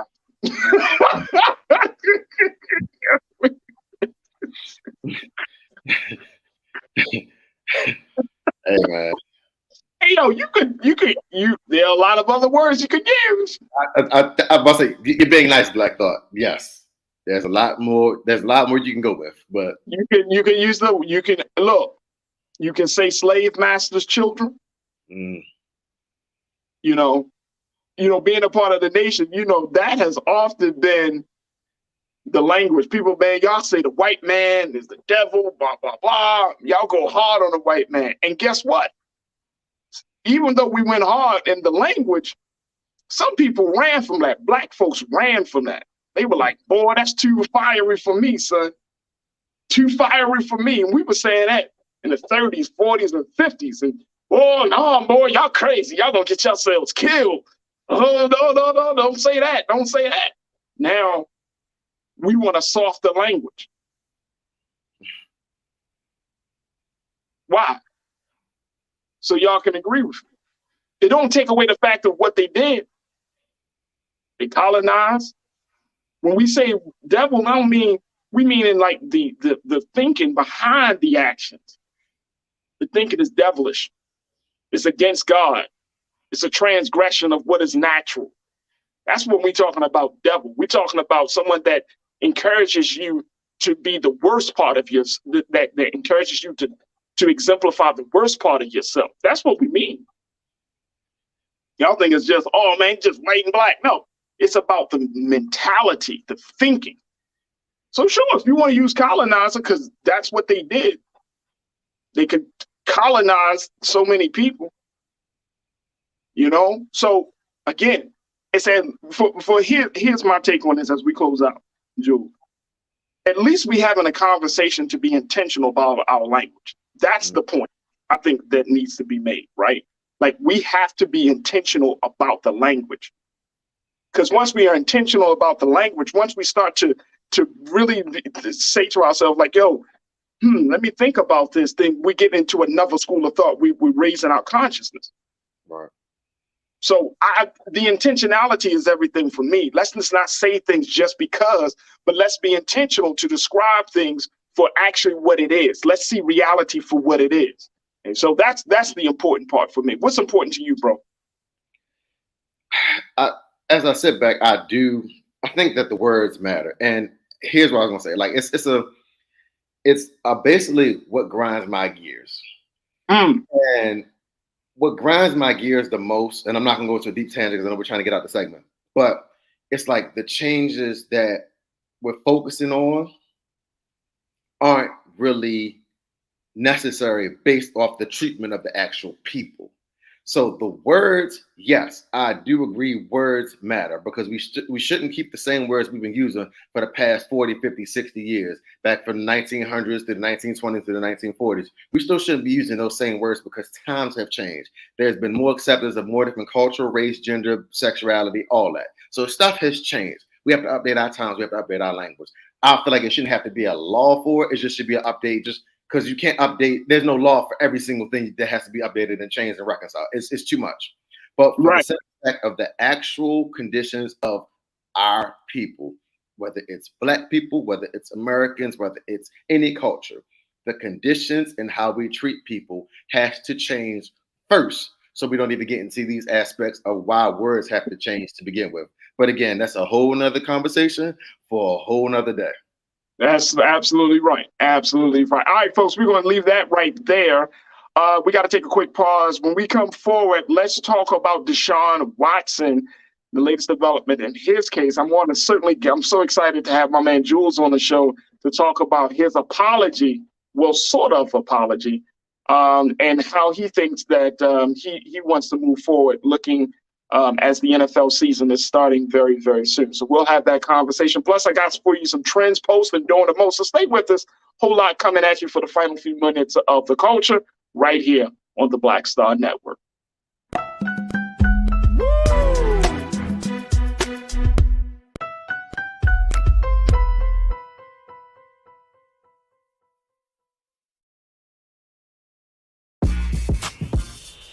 When we invest in ourselves, our glow, our vision, our vibe, we all shine.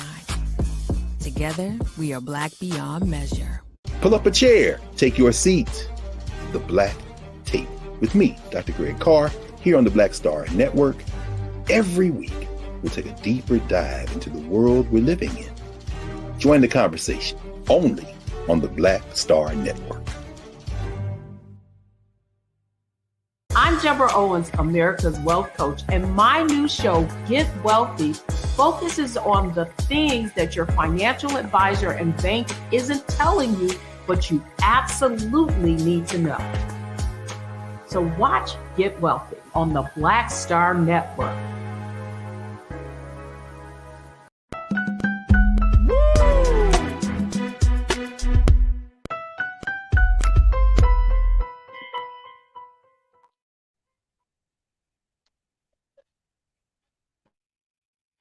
All right, folks, hold on. All right, let's welcome back to the show, to the culture right here on the Black Star Network. We truly appreciate everybody for checking in and riding with us. All right, you all know that all throughout today's show, I have certainly been talking about how you can support Black media. So make sure y'all go to blackstarnetwork.com, unaffiliated, unadulterated media that you can certainly support, media that you can certainly check into, media that you know is going to bring you the facts and have the conversations like no other. So make sure that y'all doing your due diligence. Support blackstarnetwork.com. All right. Did I say .com, Jules? I meant to say .com. Got me excited right there. All right, folks, let's talk a little bit about the final piece. One of the big conversations that's happening over the sports world.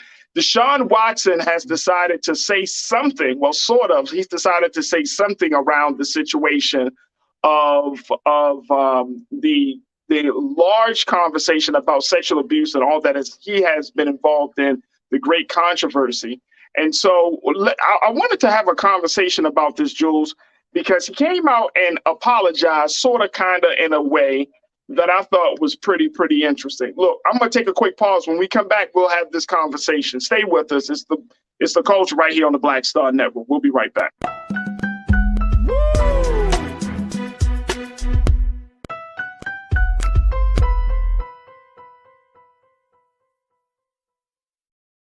Hi, I'm Dr. Jackie Hood Martin, and I have a question for you. Ever feel as if your life is teetering and the weight and pressure of the world is consistently on your shoulders? Well, let me tell you, living a balanced life isn't easy. Join me each Tuesday on Black Star Network for A Balanced Life with Dr. Jackie.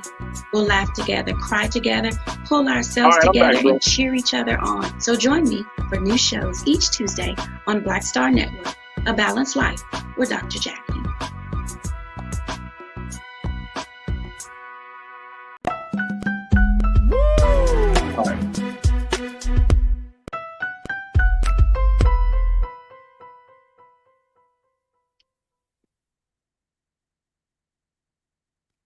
All right, folks, welcome back.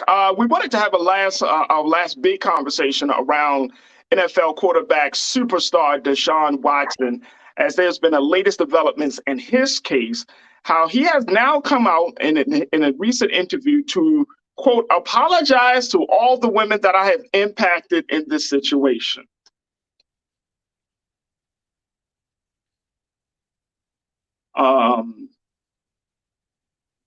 This sucks. This is watered down. Let's bring Jules P into this. This is BS. This is BS. Let me just share with you what Deshaun had to say as he talked about the charges, the allegations, the whole situation. Keenan, let's put this on the screen, bro.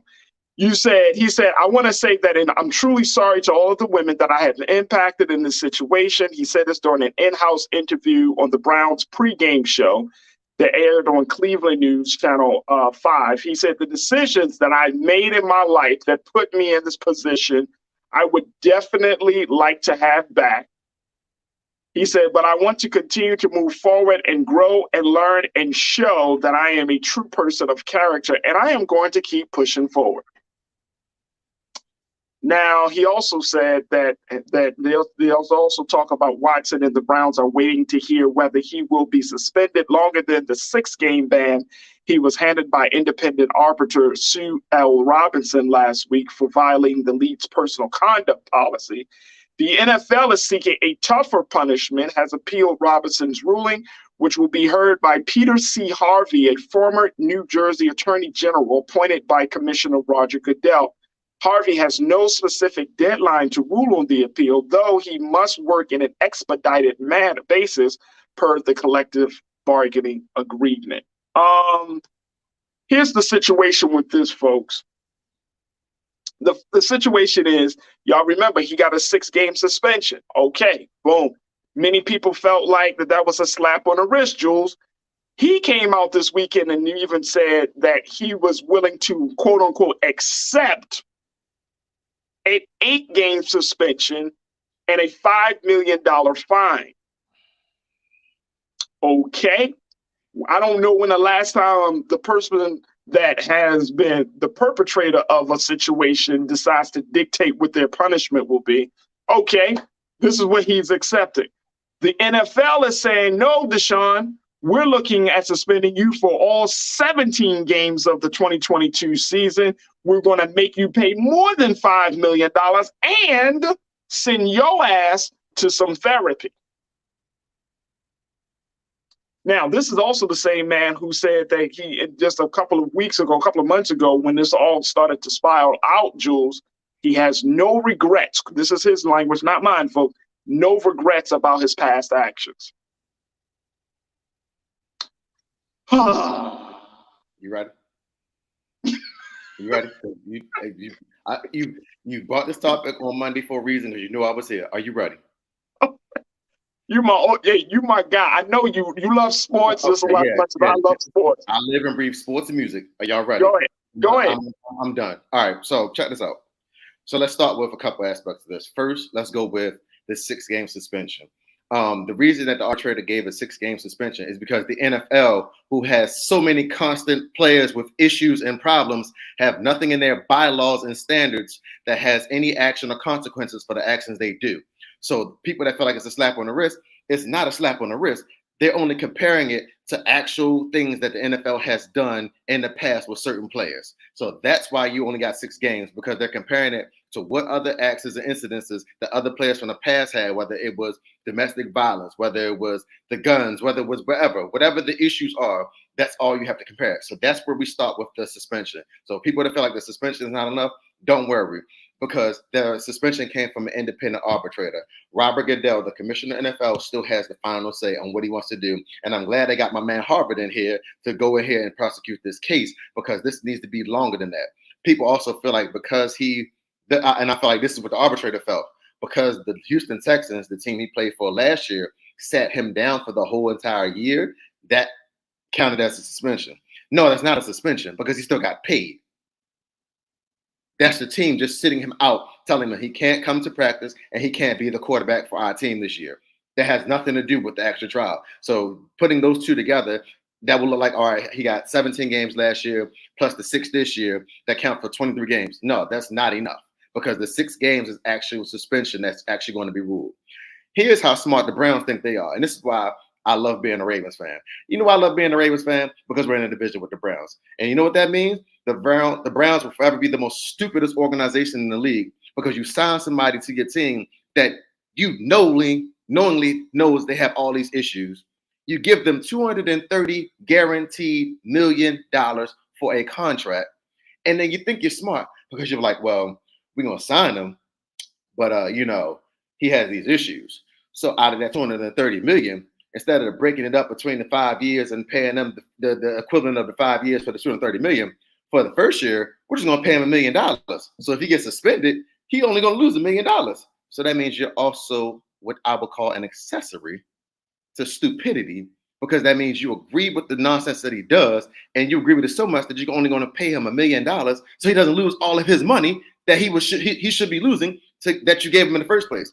That's why I love being a Ravens fan. Your Browns, anybody that's a Cleveland Brown fan, I'm sorry, you'll never make it in life. It's never going to happen. You're never going to win the Super Bowl. You're never going to win nothing, because your organization does not think. Let's get to Deshaun Watson now, because now I talk about NFL, I talk about the arbitrator, I talk about the investigation. Let's talk about Deshaun Watson. I hate the apology. The reason I hate the apology is because it's not an apology, because it's not you admitting to what you really were doing.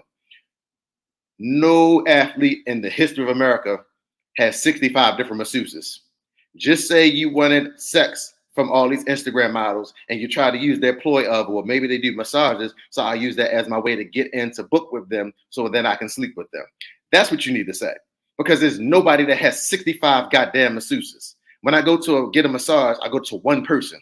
A lot of athletes have the same masseuse for 20 years, their whole career. Even after their career, when they still work out, they have the same masseuse. I've never heard of anybody having 65 different, or 66, I'm sorry. It was 66 total. He just settled with 24 women. So you apologize instead of 24 women that you settled with, but you have 66 cases against you from different masseuses. So say that in your apology. Say I'm a sexual deviant that needed to get my rocks off with different women, and I used them to book massages to get what I wanted to get. And the fact that I used that as my ploy put a lot of women in uncomfortable situations, because they were really, some of them were really just coming there to massage me. And I was out there with my genitals out. I was out there, doing the wrong and sexual acts in front of their faces to try to get them to join me. So that's what you need to say in your apology. Be real. Stop being this phony fake facade that you're putting up in this front. Be real. Talk about what you're really doing. Talk about what you really went for.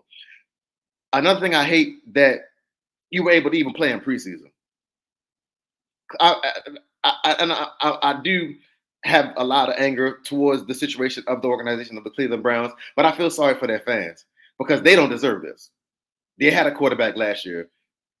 They had a quarterback for the last 4 years he was actually on the rise going up, and you let him go for this because you saw the brand new shiny toy who's quote unquote still in his prime, and knowing of all his sexual allegation cases, you still took a chance and take on him.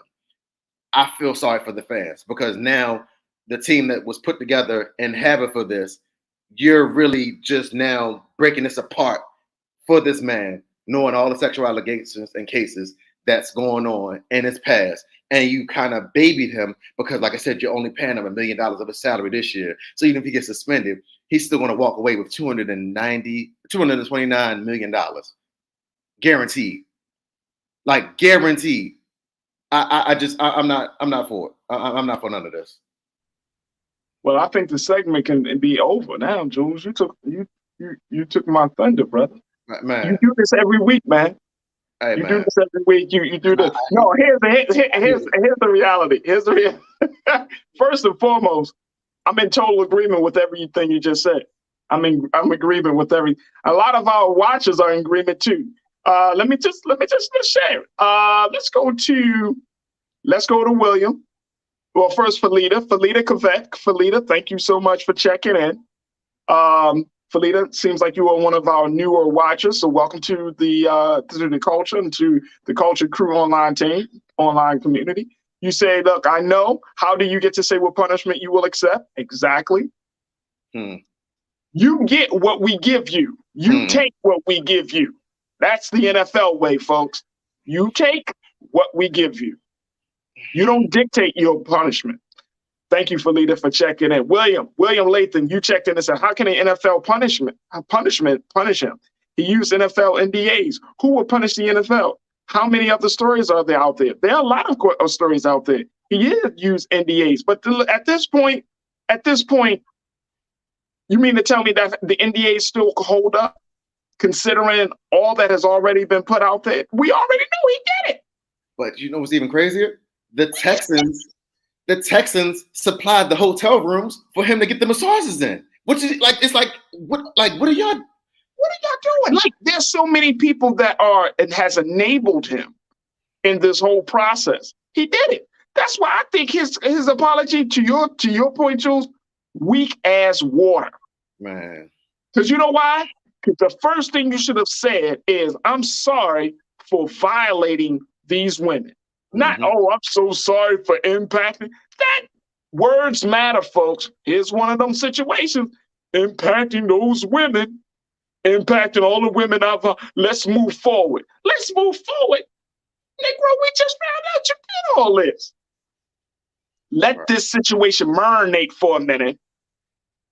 And then we could talk about moving forward. Let's deal with the fact that you might have abused somebody, triggered somebody, that you're trying to take them, and now you want to move forward. I'm looking forward to moving forward. I'm sure you are looking forward to moving forward because you don't want that hammer of punishment to come down on your dumb ass. All right, let's talk about Janae. He said the audacity for him to try to set out 2 more games, for him to get ready. You shouldn't play again. Let's see your hands then.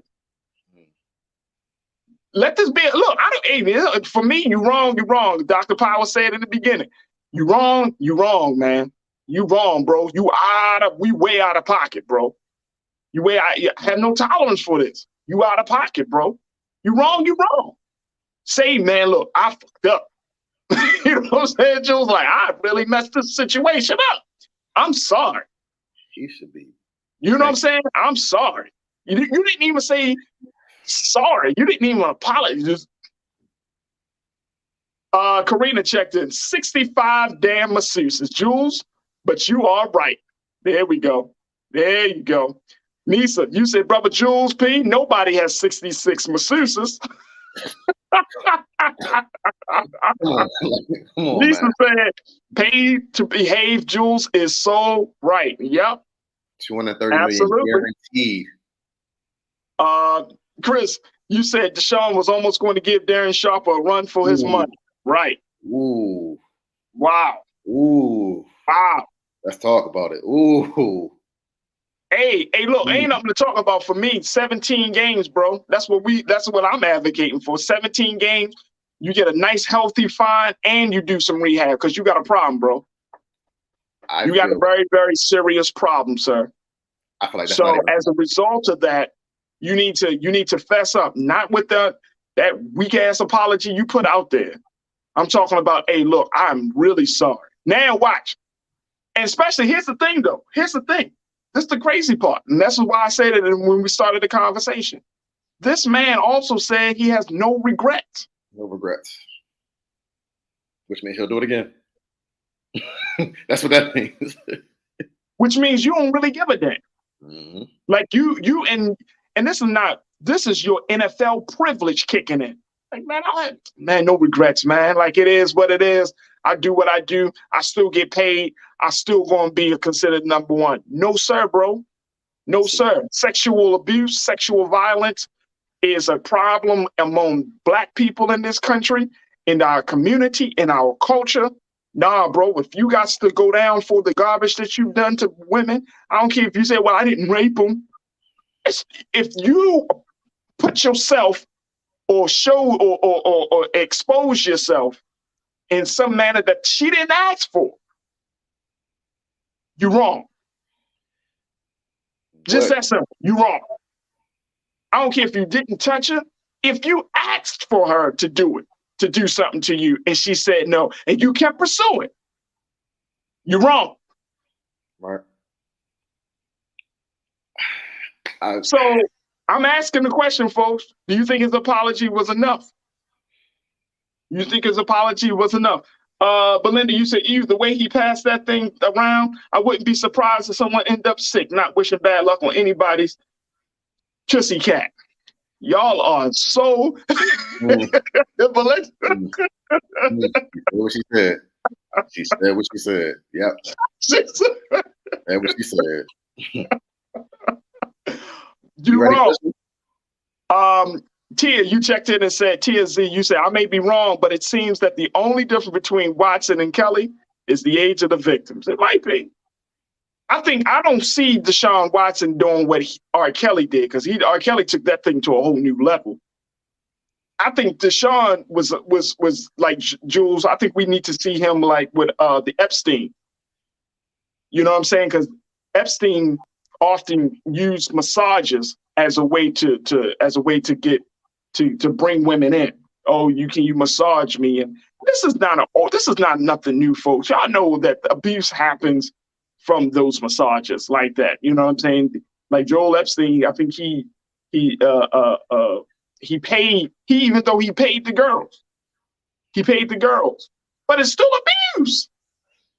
Let's not look at it for something other than what it actually is. It's still abuse. It's still exposing yourself. It's still, a level of assault. There's some violations, because some of these women may not have come for that. They might have said, oh, Deshaun Watson, again, going back to that point, high profile individuals say, look, can you come through and all of that? Sure. And I know many of you, probably some of you, I'm not going to say many, but I'll say some of you probably, well, the women should have known what they was getting into. Come on, man, stop victim blame. Yeah. The fact is, if a woman says no, then that's the end of the conversation. Pull your pants up and let say, okay, my fault, sis. Man, I mean, no disrespect. I mean, do something. But you just kept going. I got to answer to your question. So, go ahead, bro. Is the Deshaun Watson's apology tour enough? So, no. But let's also take into the fact of penalty as well. So I'm going to do this real quick before we wrap up. Yeah. The Texans should be fined draft picks because they enabled it. The Browns organization, see, again, love being a Ravens fan because now the Browns get to be worse for a little bit. Here's what you should be able to do as Browns. The NFL, regardless of how you do suspension, regardless of how you do the draft picks, rather how you do the fines, they should still be able to have to eat that contract. So when you eat that contract, your cap is now going to be shot for the next 5 years. Yeah. So now your penalty is going to be a 5-year penalty for the organization because now you enabled him to sign to you, give him guaranteed money to completely destroy your payroll. Now your team needs to suffer. And again, I feel sorry for the fans. Like I said, my hate is not towards no fans. I love the fans of the Browns. I respect them. They dogs. I rock with them. But the organization should have to pay for that. So now your salary cap is going to be stretched. So you know what that means? For the next 5 years, you won't be able to land a free agent, a big-time player, because you can't pay him, because you're now strapped with Deshaun Watson's contract, and he'll be inactive. That's what the NFL should do. So be smart about it. Just use his contract and say, all right, fine. This is the money that y'all decided to give him. You're strapped on your salary cap for the next 5 years. You can't basically sign anybody. Right. Hurt him. Right. Because that's going to hurt him. That's going to hurt the owner's pockets by billions more than millions. It is. Out of football. So, yeah. Hey, Sandy, you checked in and said he's not sorry about anything. I don't think he's sorry. I think he was told, hey, it's in your best interest to show some remorse. But even his own NFL privilege, his QB privilege, won't allow him to say that he abused someone, he violated someone. So he's dancing around it, but not getting to the core of the problem. Right. You violated, bro. You violated. And at this point, you need to deal with the consequences and do some restoring and renewal of yourself. And you were 1 for 5 on Saturday, you bum. I'm sorry. We're gonna take a quick pause when we come back. Trends, posts, and doing the most. Stay with us. It's the culture on the Black Star Network.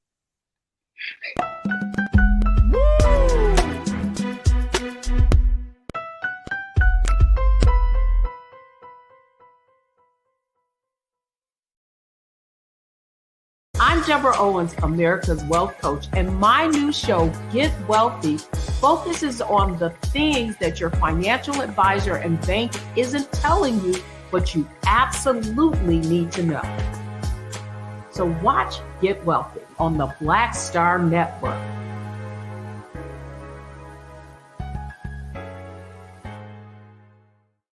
When we invest in ourselves, we all shine.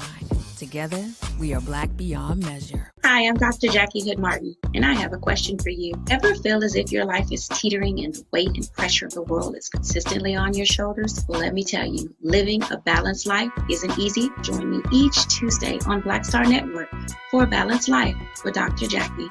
We'll laugh together, cry together, pull ourselves together, and cheer each other on. So join me for new shows each Tuesday on Black Star Network, A Balanced Life with Dr. Jackie.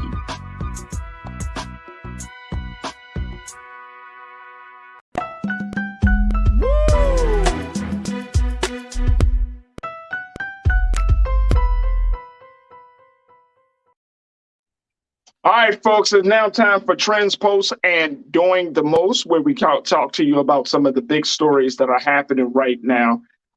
First and foremost, Capri Sun. If y'all know, y'all children probably drinks these juice boxes. I know my children do. They love Capri Suns. Well, they actually have put out a recall of thousands of pouches, possibly are now being recalled for having cleaning solution contamination in the pouches. They're saying that over 5,700 cases of Capri Suns, a wild cherry flavor, may be contaminated. And as a result of that, do not poke the pouches for wild cherry, folks. So if you got some wild cherries, you just bought them into the stores, make sure you let them go. Maybe, I know they said you could return the store for refunds, but this recall, the sad part about it, Jules, is that the recall affected Capri Suns, but they don't know which cases of wild cherry and other Capri Suns may have been affected. So they're saying, look, don't poke the juice box. If you have any wild cherry Capri Suns that you purchase for yourself or for your children, because they may be contaminated. So we definitely want to put out that public health message. And you could reach out to Capri Suns. Kraft Heinz is the company that is behind Capri Suns. So make sure y'all do your due diligence and not purchase those Capri Suns. Man, oh man. All right, another piece of trending topics right now, folks, is the World Health Organization. We talked a little bit earlier about renaming what New York State is doing to change its language. Well, the World Health Organization is also moving forward on changing its language as it looks at the cases of monkeypox. They plan to rename monkeypox over stigmatization concerns. Yeah, folks. Let me put this quote up. Let's put that quote up real quick, Keenan. The World Health Organization says it's holding an open forum to rename the disease monkeypox after some critics raise concerns the name could be derogatory or have racist connotations. Wow. In a statement Friday, the UN Health Agency said it has also renamed 2 families or clades of the virus using Roman numerals instead of geographic areas to avoid stigmatization. The version of the disease formerly known as the Congo Basin will now be known as Clade 1 or 1, and the West African clade will be known as Clade 2 or 2 as a Roman numeral. The WHO said that the decision was made following a meeting of scientists this week and in line with current best practices for naming diseases, which aims to, quote, avoid causing offense to any cultural, social, national, regional, professional, or ethnic groups and minimize any negative impact on trade, travel, tourism, or animal welfare. So If you are not familiar with the World Health Organization, you could definitely check them out on their website, and be a part of the conversation around how to rename monkeypox. You can go to their website at www.who.nint. Again, that's www.who.int for their website to get more information about monkeypox. Jules, you still with me, sir? I'm still here. Yeah. What you think about that? Renaming monkeypox?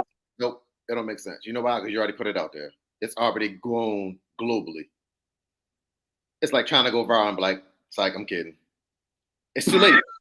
It's too late. It's world renowned, known as monkeypox.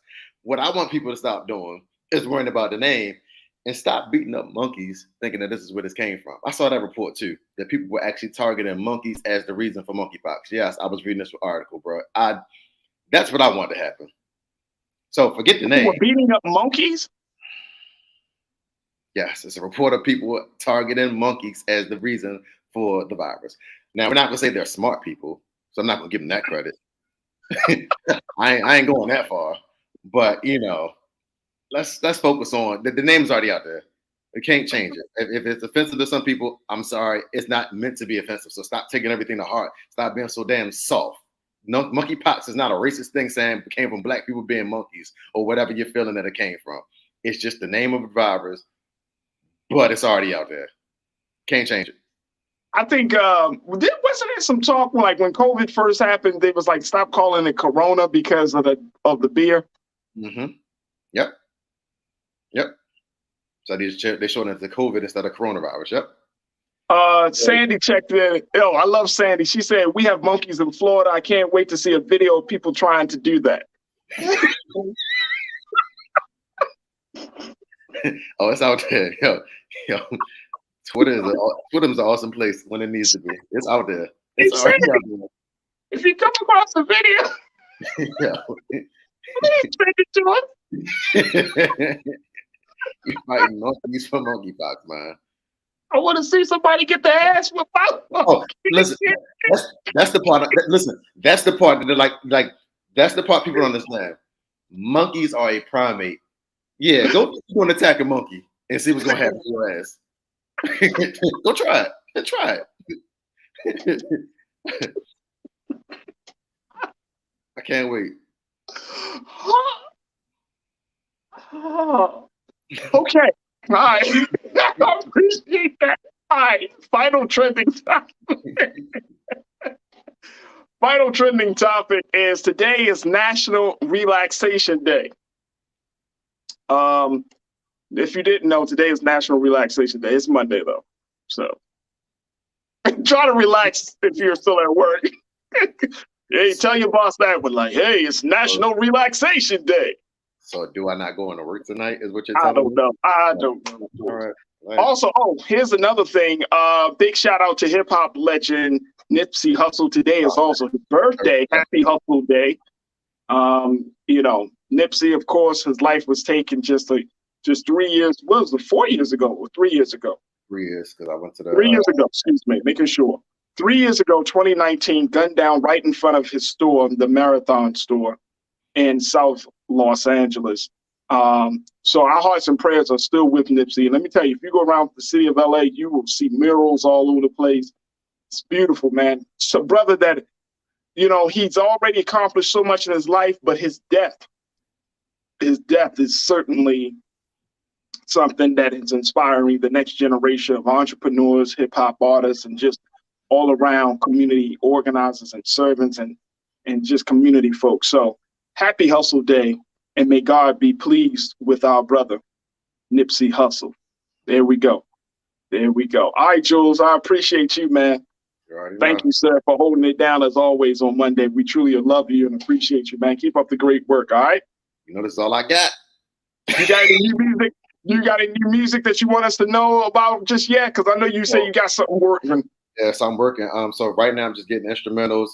Right now I'm trying to release the project on my actual birthday, which is November 20th, which is a Sunday, which is a weird day to release music. But I'm actually going to release the whole actual album on my birthday. So I'm just working now. So you probably won't hear no actual tracks till probably like mid-September. I might release a single, but right now I'm actually working, getting clearances and getting features right now. So that's the process. And then I'll start recording next month. There it is. There it is. My man, Jules P., activist, hip hop artist, and so much more. Jules, thank you so much for being so good for the culture, brother. We appreciate you. Thank you, sir. I appreciate you. Absolutely. All right, folks, that's going to do it for us. Thank you so much for tuning in each and every day. But certainly thank you for tuning in today. We also want to thank our very special guest, Dr. Tyrone Powers, to talk to us about FBI and the growing number of threats and political violence around the country. Let's continue the conversations in all these spaces, folks, because they're very, very important. And most importantly, we ask you that you continue to support us, because if you've been enjoying today's conversations and all of last week, make sure you go to our website at blackstarnetwork.com. Download the website for free. Download the app on your phones and your electronic devices for free, and continue to support Black-owned media that is unadulterated, unfiltered, and uncompromising when it comes to telling our story and stating our case. That's all can be found at blackstarnetwork.com. All right, stay tuned. Up next is my man, Big Brother Roland Martin at 6 with RMU. And as always, never be afraid to challenge what's wrong. Stand for what's right while being yourself in the process. God willing, we'll talk tomorrow for another exciting edition of The Culture right here on the Black Star Network. Have a great day, folks. Talk to you soon, family. Thank you, Online Culture crew. We'll talk soon. Peace.